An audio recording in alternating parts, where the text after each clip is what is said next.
Hello everyone, today we are going to explain what changes data undergoes during the entire network transmission process and how data is transmitted. For example, during this process, let's see.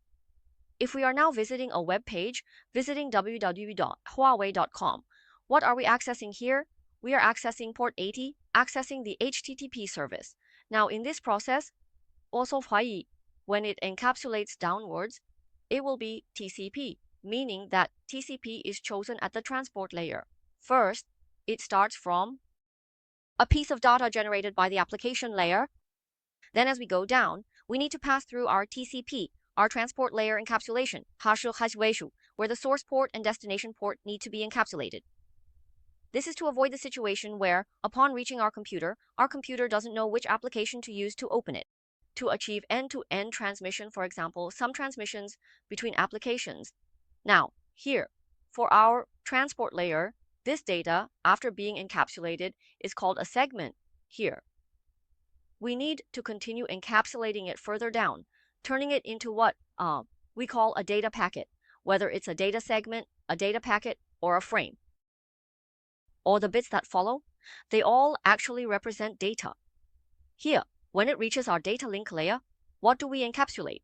We encapsulate our IP header. In this IP header, we have our source IP address and destination IP address to identify global positioning. Then, in this process, we reach the second layer, the data link layer, where this data becomes a data frame. Remember, whether we call it a data segment, data packet, data frame, or the bits that follow, they are all different representations of data.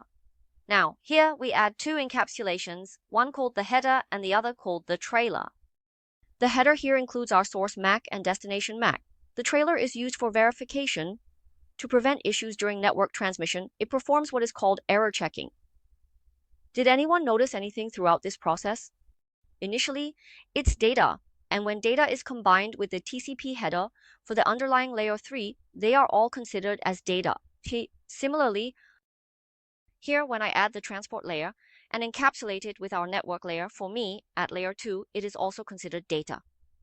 Therefore, the data from the upper layers, along with all the encapsulation, is essentially data for the lower layers. Now, in this context, if it passes through our layer 4, layer 3, and layer 2, and finally through our physical layer, it transforms into a bitstream transmission method of 0101. We then use our transmission medium to carry out a series of transmissions. Now, in this context, after being transmitted through our transmission medium, it reaches our network devices. In this context, we often say that a switch operates at layer 2 and a router operates at layer 3. This actually refers to the level at which they function. For instance, if we consider the entire encapsulation process, from the application layer to the transport layer, to our network layer, data link layer, and physical layer, all of this is already encapsulated within the server itself, meaning it is encapsulated within the device internally. Now that it is already encapsulated, we then transmit it through the data link layer. This means that everything is already encapsulated through our network interface card at the network port. The entire encapsulation process is done by the device itself rather than reaching the switch. For layer 2 encapsulation or reaching the router. For layer 3 encapsulation. It's not that I've already encapsulated it internally, and then, when passing through the switch, it forwards based on the original MAC address and the destination MAC address. Actually, the main focus here is on the destination MAC address, meaning it checks who the destination MAC address belongs to. Then, based on my MAC address table, I help you forward it. So what does it look at here? It only looks at our layer 2, which means it only looks at the data link layer. Here, we also refer to it as looking at layer 2. In the future, when it reaches our router, we say it is a layer 3 device.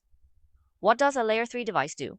First, it will remove the layer 2 encapsulation. After removing it, I then look at layer 3 because I need to see something in layer 3. If I don't remove the layer 2 encapsulation, I can't see what's inside layer 3. I need to look at the source IP and destination IP in layer 3. Here, mainly, we are actually also closed. What is the focus? The focus is on the destination, because if you think about it, when I send a package, the delivery guy won't care where the package comes from. He will only care about where he needs to deliver it. So in this context, he will look at the routing table and see that the destination IP corresponds to my routing table. Which interface of the router? Then, based on this interface, I will perform a forwarding action. First, I unpack layer 2, and after examining layer 3, I need to repackage the package before sending it off. I can't just deliver a half-open package to the recipient. That wouldn't be appropriate and wouldn't transmit properly, so here I will reapply layer 2. When I reapply layer 2 here, the MAC address inside will actually change. In other words, every time it passes through a layer 3 device, its original MAC will change. I will change the original to my destination, to the other parties, whereas passing through a layer 2 device, it won't undergo any modification. Finally, we say that the data through this link, for example, whether it passes through various layer 2 or layer 3 devices, eventually reaches the other party. For instance, at the beginning, we just want to view a web page, so I make this request. Encapsulated into the data, it goes through these network devices for a series of transmissions. When it reaches the other party, it's like unpacking a delivery. They also need to unpack it step by step from the bottom up, for example, within this. First, they need to decode this bit stream, and after decoding, it is transmitted from our network card to our internal device. Initially, when you receive a delivery, you don't immediately see the contents inside. So here, it also needs to be unpacked layer by layer, starting from the bottom up. First, in this process, we remove the second layer's header and trailer. Here, the header is removed, and the trailer is also removed, which means we have removed the source MAC address, destination MAC address, and the checksum. After this layer is unpacked, when we reach the network layer, we need to remove the IP header. Here, after removing the source IP address and destination IP address, what happens next? We then move to the transport layer to remove the transport layer encapsulation, such as the TCP header. After removing it, finally, at the server's application layer, it can see the data inside, which can then be processed and reflected upon. So, throughout the entire process, everyone needs to pay attention to how during transmission in our network.